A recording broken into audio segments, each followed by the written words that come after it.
Assalamualaikum warahmatullahi wabarakatuh. Shalom, Om Swastiastu, Namo Buddhaya dan salam kebajikan bagi kita semua. Perkenalkan saya Roger Antolin, NPM 2161 2011 70 dari kelas dan Fakultas Manajemen Ekonomi dari kelas Manajemen 3B. Ingin mempresentasikan atas hasil kerja saya terkait mencari 12 perusahaan, mencari 12 startup perusahaan, mencari sejarahnya dan juga keuntungannya. Baik, langsung saya mulai saja. Yang pertama adalah dari perusahaan WhatsApp. Untuk sejarah company profile ya, WhatsApp menjadi aplikasi chat yang paling populer hingga saat ini.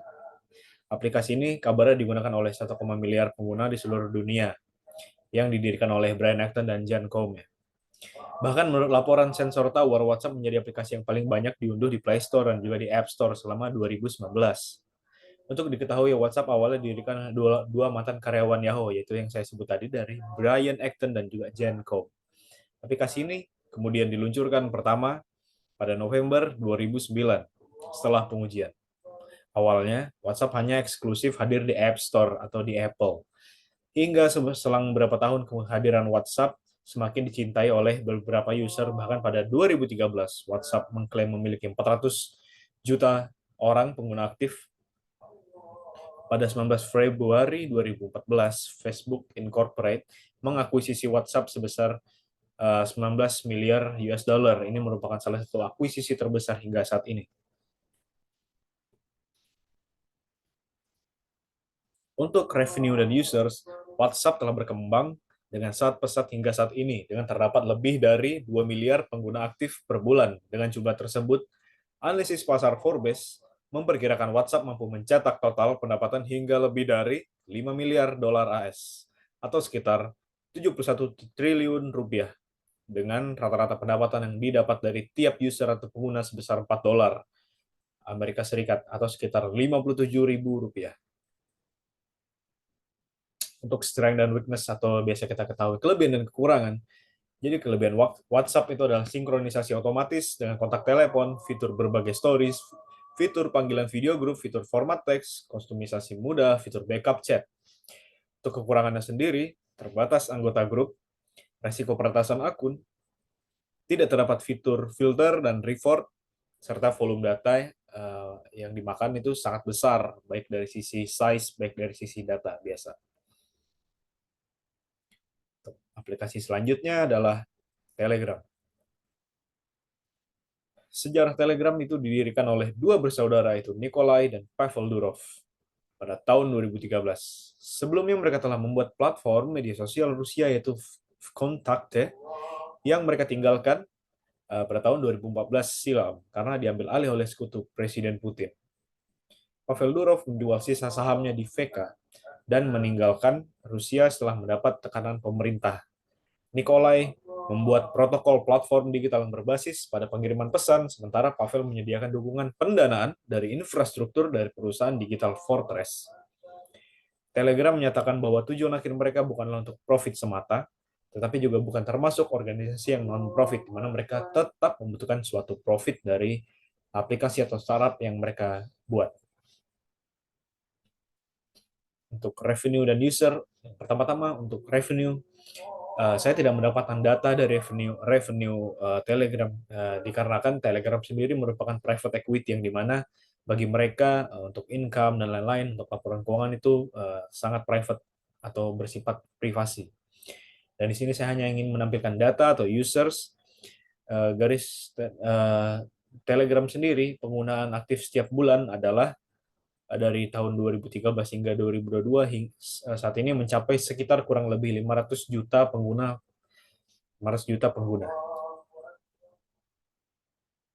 Untuk kekurangan dan kelebihan WhatsApp itu sendiri memiliki sistem yang kompleks dan serta keamanan atau security yang ketat dan terjaga. Memiliki beberapa fitur bagus seperti bot yang sangat membantu banyak orang. Memiliki banyak user, komunitas yang beraktivitas bisnis, kelompok diskusi politik maupun pendidikan dan lain-lainnya. Kekurangannya banyak akun-akun scam maupun grup scam serta akun-akun SARA. Yang ketiga, kita akan lihat dari Line. Line didirikan oleh Takeshi Idezawa dan juga Jung Ho Shin.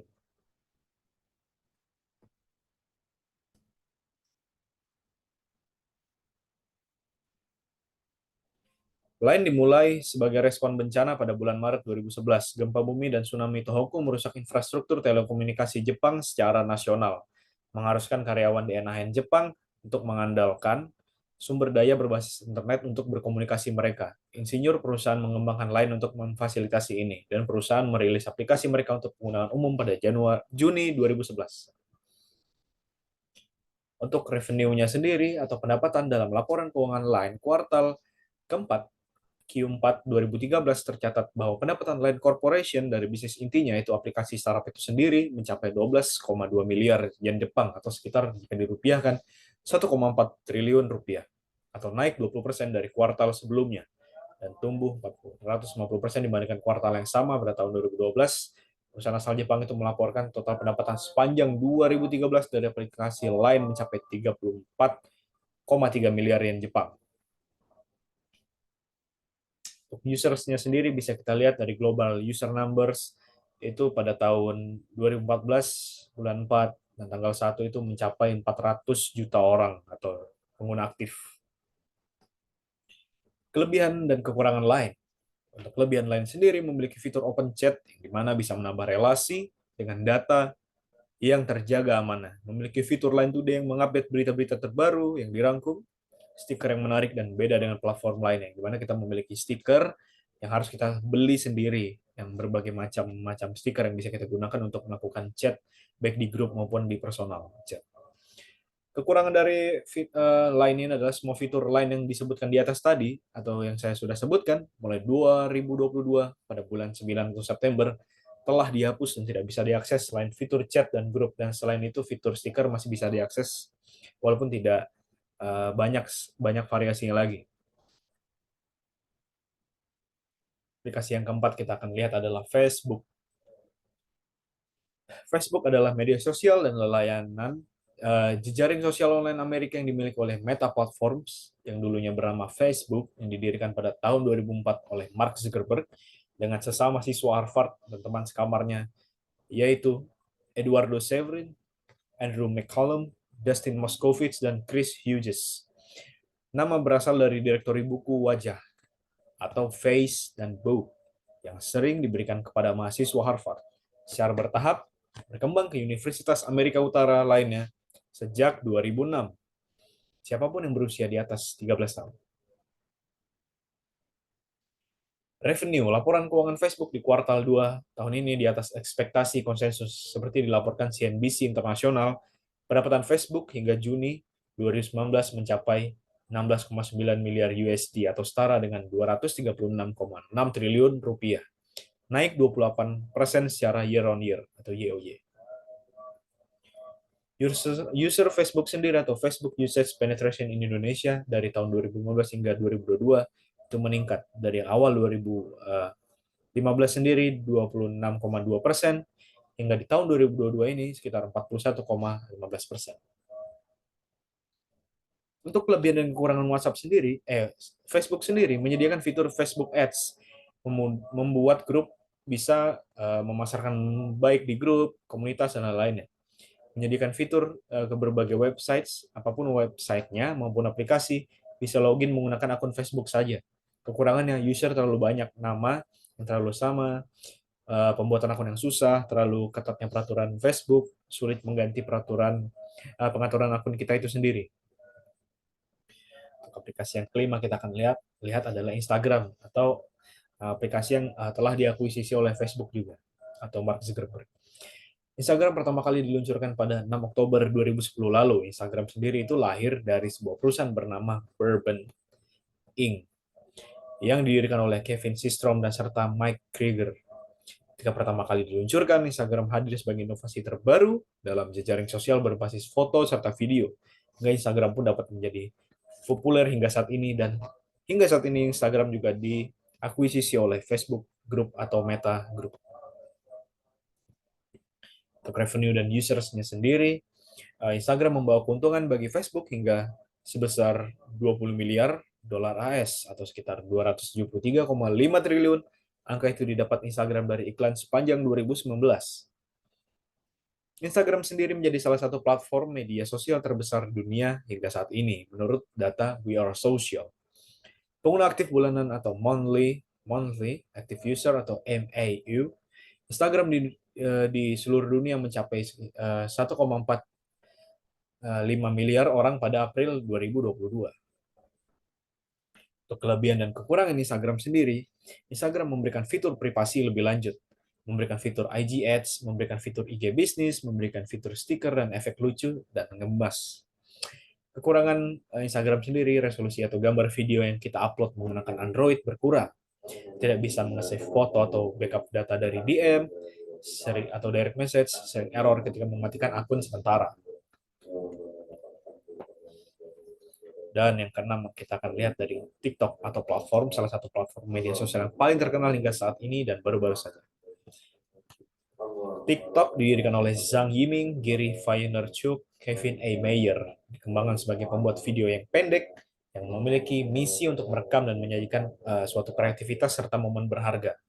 TikTok memungkinkan setiap orang menjadi kreator dan mendorong pengguna untuk membagikan ekspresi kreatif melalui video berdurasi 15 detik. Sepanjang tahun 2018, aplikasi TikTok merajai App Store dengan 500 juta kali unduhan.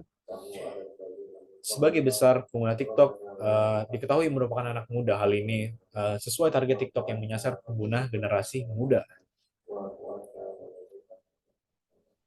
Untuk revenue TikTok sendiri, kesuksesan TikTok pun berdampak positif bagi ByteDance, terutama di Yiming. Berkat TikTok, kekayaan Yiming sebagaimana dilansir dari Forbes mencapai 16,2 miliar USD atau sekitar dirupiahkan 233,5 triliun rupiah.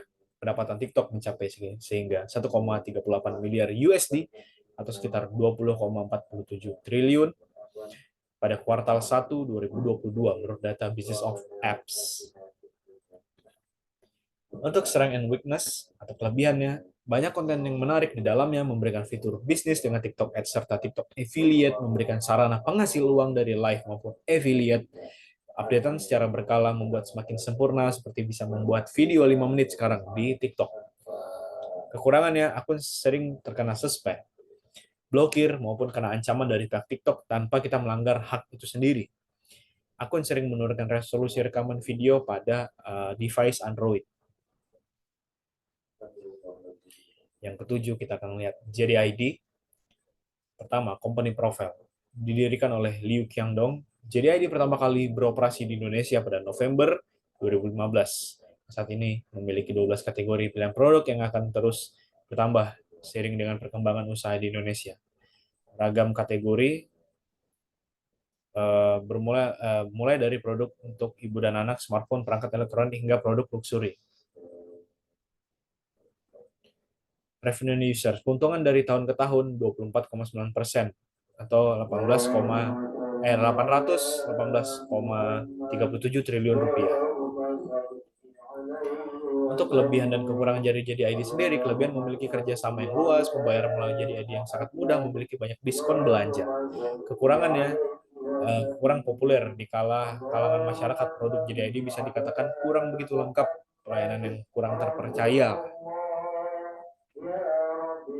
Dan selanjutnya kita akan melihat dari Shopee, merupakan platform belanja online paling terkenal di seluruh dunia. Company profile Chris Feng and Forrest Li. Sejarah berdirinya Shopee terdapat dua orang yang dianggap sebagai pendiri Shopee, yaitu Chris Feng dan Forrest Li. Chris Feng sekarang ini sudah menjadi CEO atau Chief Executive Officer Shopee. Untuk konsep modelnya sendiri, Shopee adalah e-commerce yang menggunakan model bisnis B2C atau business to customer. Saat ini Shopee yang telah dikenal sebagai salah satu marketplace yang menguasai pasar di Asia Tenggara seperti Indonesia, Singapura, Thailand, Malaysia, Filipina, dan juga Taiwan. Revenue dan user. Keuntungan dari tahun ke tahun Shopee memperkirakan bisa meraup pendapatan sekitar 8,9 miliar USD atau sekitar 9,1 miliar USD. Atau jika dirupiahkan itu 128,3 triliun hingga 131,1 triliun tahun ini. Pada 2021 e-commerce ini meraih sekitar 5,1 miliar US dollar atau peningkatannya 75,7% secara tahunan atau year on year. Untuk strength dan weakness sendiri atau kelebihannya, Shopee itu memiliki fitur cash on delivery atau COD, fitur pay later, fitur pembayaran yang sangat lengkap. Untuk kekurangannya dari sistem promosi atau marketing dari flash sale yang kurang baik karena masih banyak dibobol dengan oknum yang memakai bot auto order, dan itu sering sekali kita temuin ya. Dengan harga yang murah, ketika kita ingin mengorder itu selalu gagal karena ada beberapa oknum yang memakai fitur dari bot auto order itu sendiri. Aplikasi selanjutnya adalah cetusan dari aplikasi Indonesia, itu Tokopedia. Untuk company profile Tokopedia adalah didirikan oleh William Tanuwijaya dan Leontinus Alfa Edison. Sejarahnya itu pada 6 Februari 2009, Tokopedia kemudian diresmikan pada 17 Agustus 2009. Pada tahap awal, Tokopedia itu mendapatkan pendanaan awal dari PT Indonesia Dwitama, hingga pada 2016 Tokopedia mengembangkan produk teknologi finansial yang terdiri dari dompet digital, investasi yang terjangkau, dan kreditnya. Untuk revenue dan user sendiri, keuntungan dari tahun ke tahun 59% year on year dilihat dari per segmennya. Bisnis e-commerce atau Tokopedia ini menghasilkan pendapatan terbesar, yaitu 1,99 triliun rupiah. Pendapatan tersebut berkontribusi 44% terhadap total pendapatan pada tahun 2021. Kelebihan dan kelemahannya ini sangat mirip seperti Shopee, yang dimana memiliki fitur COD atau cash on delivery, fitur pay later, fitur pembayaran yang sangat lengkap, dan juga Tokopedia ini bekerja sama dengan GoPay ya, tidak seperti Shopee yang memiliki fitur Shopee Pay.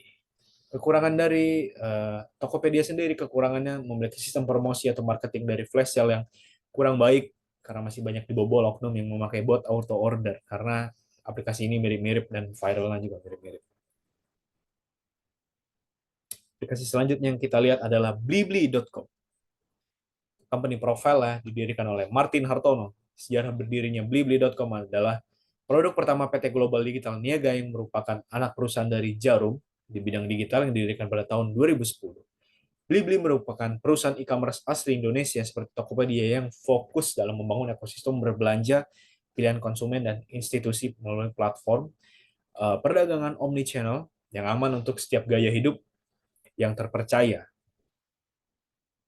Untuk pendapatan atau revenue sendiri, kita bisa mengetahui dari tahun ke tahun 56,6%. Blibli membukukan pendapatan neto sekitar 6,7 triliun pada semester 1 2022, melonjak sekitar 124% dari periode yang sama tahun 2021 di 2,9 triliun.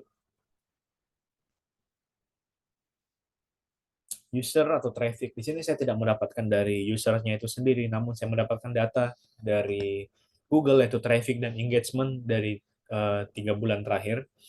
Total visits web dari Blibli ini sendiri sekitar 30,2 juta orang. Last month change-nya sekitar naik 17,67%.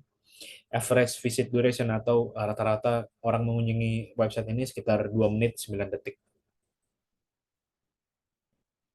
Untuk kelebihan dan kekurangannya sendiri, pelayanan customer service yang sangat siap siaga 24 jam fast response, memiliki harga yang sangat kompetitif karena startup ini berasal dari Indonesia ya. Kekurangannya, notifikasi barang yang diorder hanya ada pada saat awal, sehingga tidak ada notifikasi barang telah sampai di mana. Jadi kita harus secara berkala mengeceknya. Pengiriman barang yang masih relatif lama karena menggunakan metode pick up, sistem pembayaran masih menggunakan cara manual, dan tidak terlalu lengkap. Aplikasi selanjutnya adalah aplikasi Lazada. Company profile adalah Lazada didirikan oleh Rocket Internet pada tahun 2012, 27 Maret tepatnya, dengan tujuan membangun model bisnis Amazon.com di Asia Tenggara untuk mengambil keuntungan dari pasar konsumen online yang baru lahir dan lemahnya kehadiran Amazon di sana.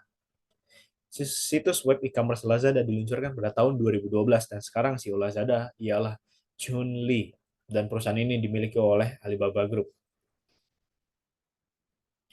Untuk revenue-nya, keuntungan dari tahun ke tahun sekitar 395 triliun atau tumbuh 48,4% secara year on year. Untuk users atau traffic, di sini saya hanya mendapatkan data traffic and engagement dari 3 bulan terakhir, yaitu total visit dari aplikasi Lazada ini sendiri sekitar 67,8 juta orang. dan perubahan dari dari bulan sebelumnya 9,0,3%. Untuk average visit duration-nya sekitar 4 menit 31 detik. Untuk kelebihan dan kekurangan dari Lazada ini sendiri adalah tampilan website atau desain mudah dilihat dan dipahami bagi beberapa pengguna yang sangat gaptek atau gagap teknologi. Banyak promo yang menarik, menerbitkan sistem COD sekarang. Kekurangannya adalah banyak penipuan di e-commerce ini serta fitur COD yang belum merata, terlalu banyak iklan terlalu banyak website atau beberapa yang lain-lain bekerja sama dengan Lazada yang dimana ketika kita mengklik ini tiba-tiba iklannya kita langsung diarahkan ke Lazada seperti itu. Aplikasi selanjutnya adalah aplikasi yang sangat viral adalah aplikasi MiChat, di mana company profile MiChat merupakan aplikasi olah pesan instan gratis yang memungkinkan pengguna saling terhubung dengan keluarga, teman, dan lainnya. Aplikasi ini dikembangkan oleh MiChat Pte. Limited yang berbasis di Singapura, yang dimana saya juga tidak menemukan siapa CEO dari MiChat ini sendiri. Yang pasti dikembangkan oleh MiChat Pte. Mungkin bersifat privacy untuk dari CEO-nya itu sendiri. Pada tahun 2018, MiChat menjadi salah satu aplikasi pengiriman pesan yang paling banyak diunduh di Google Play Store. MiChat sendiri tersedia di perangkat Android maupun iOS. Untuk revenue MiChat sendiri, setelah saya research di Google, MiChat merupakan private equity yang dimana untuk membagikan keuntungan mereka, baik dari sisi laporan keuangan, dari cash flow mereka itu bersifatnya privacy, atau tidak bisa diakses semua orang. Untuk kelebihan dan kekurangan MiChat sendiri, fitur cari teman sekitar itu ada fitur pohon pesan, fitur people mesh, dan fitur privasi yang sangat terjaga. Untuk kekurangannya sendiri, banyak akun prostitusi, banyak penipuan berkedok prostitusi di aplikasi MiChat ini sendiri, karena banyak maraknya di Indonesia aplikasi MiChat sendiri digunakan sebagai aplikasi prostitusi online, di mana kita harus booking atau biasa dikenal dengan open BO. Sekian hasil presentasi dari saya terkait 12 perusahaan startup, baik dari sisi company profile, dari sisi keuntungan revenue dan usernya, baik dari sisi kelebihan dan kekurangannya. Kurang lebih mohon maaf. Saya ucapkan terima kasih. Assalamualaikum warahmatullahi wabarakatuh. Shalom dan semangat. Terima kasih.